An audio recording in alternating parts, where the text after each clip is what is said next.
mean, what's the protocol here, though? Like, can Taiwan shoot down a Chinese drone that's entered? They can't. I mean, Taiwan's got an air defense identification zone, which is very large, and then an airspace, which is basically just over the island and maybe extends a little bit over the ocean, right? Can Taiwan shoot down drones if they're in its airspace or air defense identification zone? Okay, so legally, according to international law, although we'll get to that issue, international law applying to Taiwan is a kind of a fuzzy thing for some. Oh, right, because it's a province of China, right? Right, but let's say that I believe that Taiwan is an independent country, and most people in the world believe that, unless you're a diplomat sitting in Foggy Bottom, but that's okay. Now, Taiwan views it as a violation of their airspace if the drone flies from the territorial waters, which is 12 nautical miles off the coast of Taiwan, over land. And that includes all of its islands, unless there's a shorter space between China and the Taiwanese island, like Matsu or Kinmen, then it's just the halfway point. Okay, that's the definition of territorial waters, is if there's nobody nearby, it's 12 nautical miles. So theoretically, when the PLA flies a drone either over the territorial waters within 12 nautical miles or over land, the Taiwanese military will shoot it down. That's the general concept. The problem is, I've discovered, based on Japanese reporting of what these aircraft are doing near Taiwan, their reports show that recently, last month, a drone twice flew within the territorial waters of Taiwan, not the main island, but Orchid Island. They flew within less than 12 nautical miles. Now, the Taiwanese government didn't report it. They didn't show it on any map, but the Japanese government did, and Jane's reported it as well using the Japanese data. Now, it's possible that the Taiwanese government doesn't have the ability to shoot it down from Orchid Island, or didn't have any aircraft nearby to shoot it down. However, this is the problem. I believe that the CCP, the Chinese Communist Party, I said it, communist, okay, is going to present Taiwan with several scenarios in both the military domain and other domains that are lose-lose for Taiwan and are win-win for China. How do I mean? So let's say a drone does actually fly, let's say, directly over Taipei, right? Now, let's look at the options. They shoot it down or they don't shoot it down. Let's say they shoot it down. What's coming up in January of next year is elections. So by shooting it down, it feeds into the opposition parties, which is the TPP and the KMT, notion that the DPP, the current government, is a warmongering party. And so this reinforces that message and will degrade, let's say, the opinion of the people.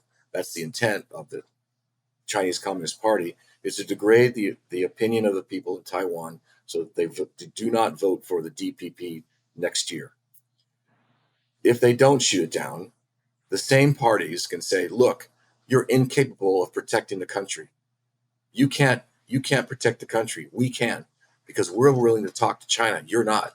And so because you can't shoot down a drone that flew over Taipei, we're going to say to you and to the people of Taiwan, you shouldn't be in charge because you can't protect Taiwan.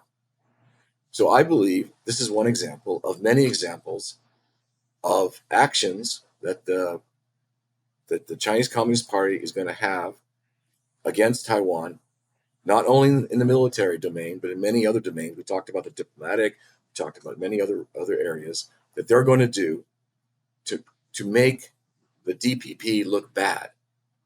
And no matter what they do, they will be lose-lose.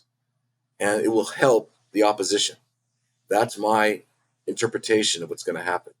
Now, I hope I'm wrong, but based on the fact that they've already crossed into the territorial waters of Taiwan off of Orchid Island, I suspect that's one of their plans.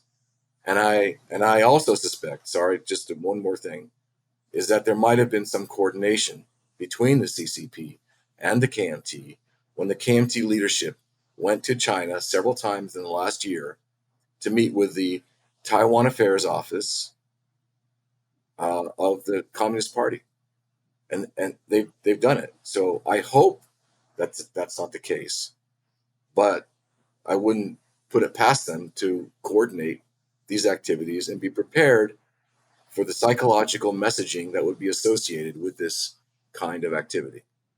I think at the core of this is being able to correctly judge the sentiment of Taiwanese voters. Uh, when we were there in 2020 in January to cover the elections, then one of the things that I found uh, intriguing and a little bit surprising is that a lot of the support for the DPP wasn't about their progressive domestic politics, but rather many voters voted for them because they wanted a party that was going to stand up to the Chinese Communist Party. And of course, this was coming like right in the wake of these, 8-month long Hong Kong protests. I agree with you 100% that Hong Kong changed the outcome of the election in Taiwan. Absolutely, you're absolutely right. Right, and it did in 2020, right? So here's my question, which is, uh, if the DPP shoots down a Chinese drone, like I get that the CCP will think uh, this is an opportunity to make the DPP look like warmongers, but that is the CCP assuming that the Taiwanese population uh, will vote against the DPP for that reason. But is it possible that they're misjudging that? Like, where is the Taiwanese voter sentiment with regards to actually being willing to go to war to defend Taiwan? According to polling, a vast majority of Taiwanese people in all generation groups have stated, like we're talking above 70%, have stated that they are willing to fight for Taiwan. Okay. And of course, things change when bullets start occurring, so it probably will go up. But the problem is that there's a balance here, and the DPP, in my opinion, has tried to avoid any kind of engagement that will, let's say, intensify the interaction between the Communist Party of China and the government in Taiwan. And they've tried to not react to, let's say, the August event of the exercises where the missiles flew over Taiwan and landed in both the economic exclusive zone of Japan and the Philippines. And they've also kind of not reacted to when McCarthy met with the President Tsai in California in April. They basically have non-responded to try to keep things calm. The problem is that they're concerned about people thinking that war is imminent and scaring people and making people think that they should leave Taiwan because things are going to happen. And so I think that trying to balance that is very difficult when you have an aggressive neighbor that wants to force a reaction of a government that doesn't want to do any reaction. So that's why I say lose-lose. Now, yeah, you're possibly correct in that the Taiwanese population will recognize that this is a provocation, intentional provocation to influence the election. Um, and I hope that the current government, the DPP, is prepared with a messaging campaign in case that happens, in case they shoot it down, or in case something else happens. And it's kind of a crapshoot, so to speak, of what's going to happen, because obviously the adversary has a vote in all this, and the Taiwanese government can't control let's say, an escalation scenario, and it could get it out of hand, and it could backfire, as you say. But I think that the Chinese Communist Party has also learned some lessons from the previous events. They weren't able to prevent Tsai from getting elected in 2016 and 2020. Uh, uh, in 1996, when they fired missiles near Taiwan uh, during President Lee uh, election campaign to try to scare the people, that backfired. So I suspect that they've learned some lessons, and they're gonna do some actions that are maybe different, and and they're hoping that their actions are going to um, help the two candidates who oppose the DPP. Now, recently there was a poll that the TPP is now ahead of the KMT in the polling. I believe it's like 31% is TPP, and the KMT is about 26%, and the DPP, the ruling party, is in 37%.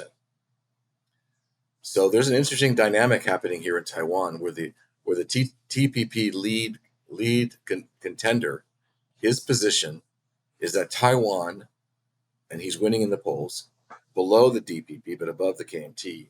His message is, we don't need weapons in Taiwan.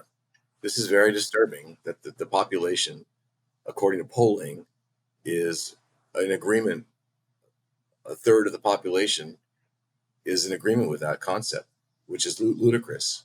There's a lot of balancing going on. It's not going to be clear cut as how this election is going to go. So you mentioned the TPP, which is the Taiwan People's Party, right? And so, sort of, we know that the current government, the DPP, the Democratic Progressive Party, is in favor of more aggressive defense of Taiwan when it comes to the CCP, whereas the KMT is in favor of, let's say, more diplomatic solutions. Where does the TPP stand in this? Well, they're also in favor of diplomatic solutions, but they've gone even further and basically have said, we don't need weapons. And so, obviously, by this theory, by this strategy, they're putting Taiwan in a weaker, much, much weaker position if they get elected. And if they form a coalition with the KMT, I think this will be devastating for the future of Taiwan. And interesting, the CCP apparently is messaging the Taiwanese population and their own population that they favor the TPP, because obviously that makes Taiwan weaker quicker. And so that means that they can take over Taiwan, let's say, without maybe fighting sooner, which is exactly what the Communist Party of China has always been.